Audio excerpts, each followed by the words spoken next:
Patient pay. Do you send out your statements in a timely manner? Most of you do 30, 60, 90. You do not have to do that. You can do 15, 30, 45. And you can send it to collection at 45, and the collection agency will pursue it.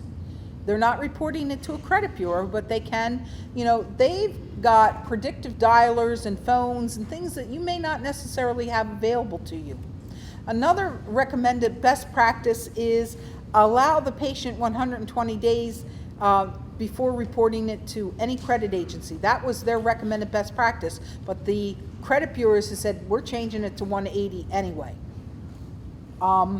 Standardized collection process clock. Make sure that your collection process for everybody, you're consistent, and it starts at the first statement date from the provider's system.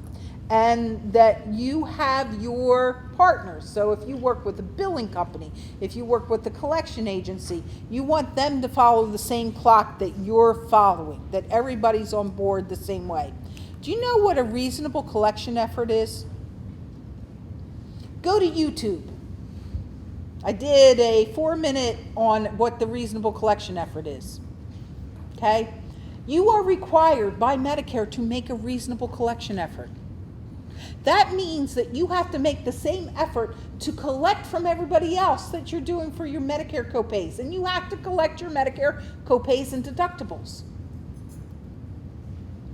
In other words, Medicare is paying you promptly. You can't be letting everybody else off the hook. You got to be consistent. To everybody. And to get to best practices, to make sure you're being consistent, you can improve patient education by using your website, by using your marketing materials, establish policies for account resolution, and ensure that everybody in your organization understands them, and report back to the credit bureau or your collection agency. If somebody pays you, make sure that you report back that something's been paid. Now, the first thing you want to do, if somebody calls you to resolve a bill, check if they have any insurance. Turn over every stone. And I'm sure you're doing this, but while you got them on the horn, check. Make sure that you had the right information, the demographic information, the insurance information, and offer payment options. And do you have any kind of an assistance program, financial assistance program? If you do not, now is the time to start, because the IRS has required it for hospitals. It has not required it for other providers, but it has required it for hospitals. And they changed the rules for hospitals. And what they said is hospitals have to have a financial assistance policy that they have to be letting patients know within every statement and every conversation that the patient could be eligible for some help, or financial hardship, or write-off. In our industry, we have always waited till after the transport. We have to be more proactive if we want to get money. And that means you might even, if you're doing a lot of non-emergencies or you're doing air, consider training your intake people in some of these. Consider training them to check about copays and deductibles and having some of those discussions at that time that service is arranged. It can't happen at the time of an emergency. And make sure that people who handle self-pay are trained. And there are options to be trained. We have one, but you can go to the American Collectors Association. That's the National Professional Association for all debt collection. They have a series of training sessions. You do not have to be a member. They cost a little bit more if you're not a member, but they have things like a session on what is an average one. I saw one that was $218 for a non-member. And here's just a typical one that they have. Skills and techniques. The ability to communicate and negotiate with a diverse population will improve your collector's results. Receive real-world scenarios that help you learn to effectively communicate and negotiate with the diverse population of consumers and increase your results. So here's a link. Go check them out. They have lots of options and training available to you.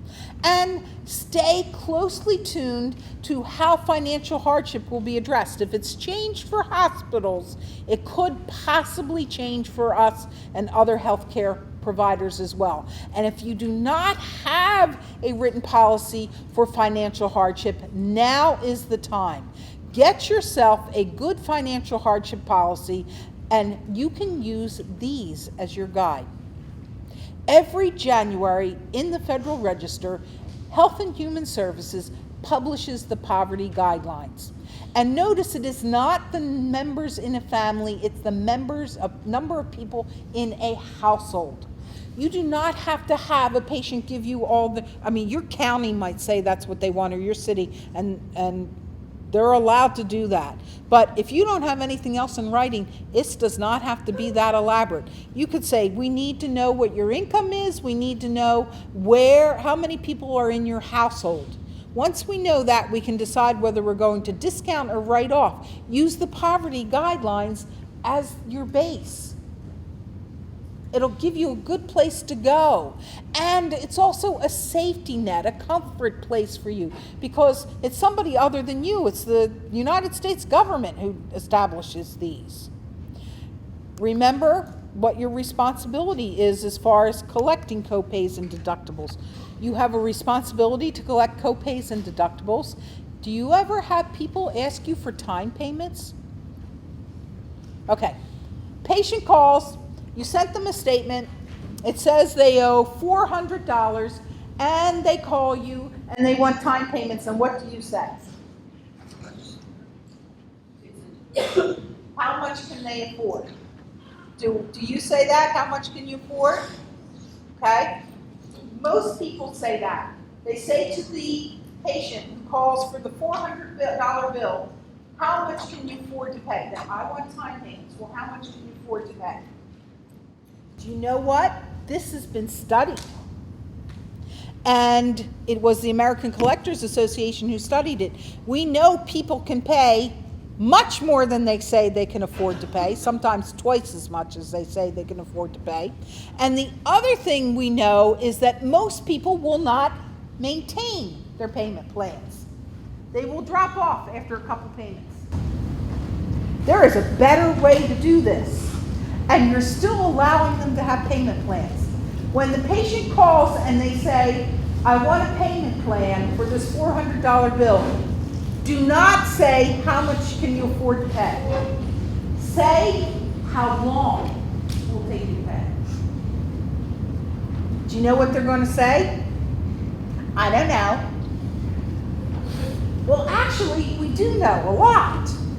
Because they just called you and they said they can't afford to pay $400, right? So we know they can't afford to pay one payment of $400. What's the next lowest number after 1? 2. So this is what you respond. Would 2 payments work for you? Oh no, I couldn't do that. Okay, what's the next lowest number after 2? Would 3 payments work for you? Oh no, I couldn't do that. Okay, what's the next lowest number after 3? You can't budge. You can't give in here and let them drive the train. You got to be driving here. 4. Now, I guarantee you, you're not going to 27. Okay? I promise you. Because if they have a $400 bill and they want to make 25 payments, you have a financial hardship issue. And you're going to offer them your financial hardship policy. Because if the poor soul really can't pay more than $5 a month, we seriously have financial hardship going on. And by the way, it is going to cost you so much more to post and track that $5 payment a month. It is not practical. And the government allows us to write things off. Have a policy to do it. So back to our time payment. All right. Patient stops at 4. If you've got a patient with a $400 bill and you said to them, how much can you afford to pay? And they said $25 a month and they stopped paying you after 2 months, you got $50. But if you said, how long will it take you to pay? And they stopped at the number 4 and now they only pay you 2 payments, you got $200. You got $150 more than by asking them how much they could afford to pay. So it's an easy question. It's still, you're letting them have time payments, you're being kind, you're being compassionate to them. How long will it take you to pay? The other thing you can do with time payments, set yourself a threshold that you will only accept nothing less than $25 a month, $35 a month, $50 a month, whatever it is. You know your communities. Be practical, be reasonable, and set yourself a limit. You also know what your average co-pays are. Set yourself a limit of what it is that you will accept as far as a payment goes. Why, oh why will you not work? All right. So time payments are driven by how long it will take them to pay. That's the best way to do things. I have an absolutely frozen computer. Self-pay is one of the biggest challenges you're going to continue to face going forward. We are not going to have many more people who will now have insurance that didn't have insurance, but we do have people who never had insurance before. Do any of you accept PayPal? You do, that's awesome. PayPal can be used to pay bills because sometimes people don't have credit cards, but they have a PayPal account. Another thing you can do is not only accept credit cards, but say you have a patient that's going routinely for service, get them to allow you to charge their credit card routinely. And you would have them sign an authorization to do that, or you would have them agree to do that. And if you're taking them 3 times a week and it's a $50 copay each time, then you've gotten them to authorize to allow you to charge $150 a week. You're keeping their credit card information on file. I'm sorry, do you go to Kohl's or Macy's or any other store? Do you pay any bills online? Do people keep your credit card information on file? You can keep your credit card information on file. Another movement that's happening for healthcare providers is payment by text. Go online and check this out. There are many options to do payment by text. That's where you send a text message, it's automatically done, it's secure, and the patient responds back with their payment.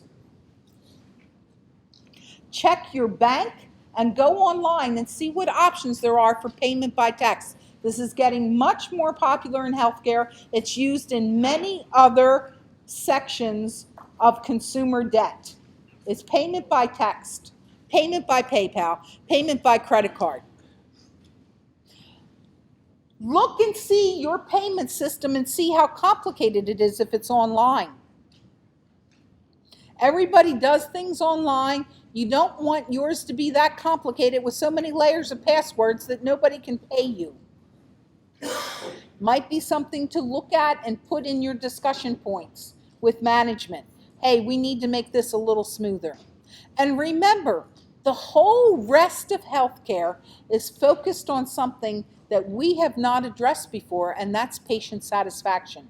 And we are going to see patient satisfaction become an issue in as far as our conversations with level of service. And anybody who knows about the Pinnacle Conference and what Jay Fitch does, that was a major issue at the Pinnacle Conference last week, is patient satisfaction and follow-up to care. Guess what impacts patient satisfaction? The billing process. Your patient could have had great care and they'll get a bee in their bonnet about something that happened with the billing process, which often has nothing to do with you and everything to do with the payer. And there's nothing worse than a patient who calls Medicare because something wasn't covered and Medicare says if they billed it right, it would be covered. That's frustrating, I know. But it is the world that we live in. So keep patient satisfaction in the forefront. And that's why, particularly on these patient pay issues, getting yourself educated and checking some resources can be very helpful to you. And then last but not least, and all of your handouts have the resources. I want to remind you of something that you get what you do. You forget that you're patient care. And you are amazing because you're the ones who sit on the phone with somebody's mama who's crying because of what happened to her child and she doesn't know how to get insurance to pay. Or you're sitting with the grieving daughter who just buried her father and she's trying to sort through all the bills. And here you are going to the mat for that patient. You hear and you experience a whole different form of patient care than field providers do, but you are the forefront of patient care in a different way. And what you do is amazing. You go to the mat, you get frustrated, you get stressed. It is a tough job, and what you do is amazing. Don't ever forget how incredible you are when you're doing the billing function, because you rock. And thank you for what has been 2 glorious days for me. I have had such a blast being with you. I have learned so much. I called my husband and said, this is the coolest place. These are the nicest people. I have to get a good hush puppy before I leave. But other than that, it has been an honor and a privilege to be with you. Remember, if there's anything at all I can do for you, please check out the information that's on our website because there's stuff there that will help you. There's free information that will help you. Call me, email me if you have a question, and please keep doing what you're doing because you rock and you're really important. And thank you for letting me spend time with you. I appreciate it very, very much.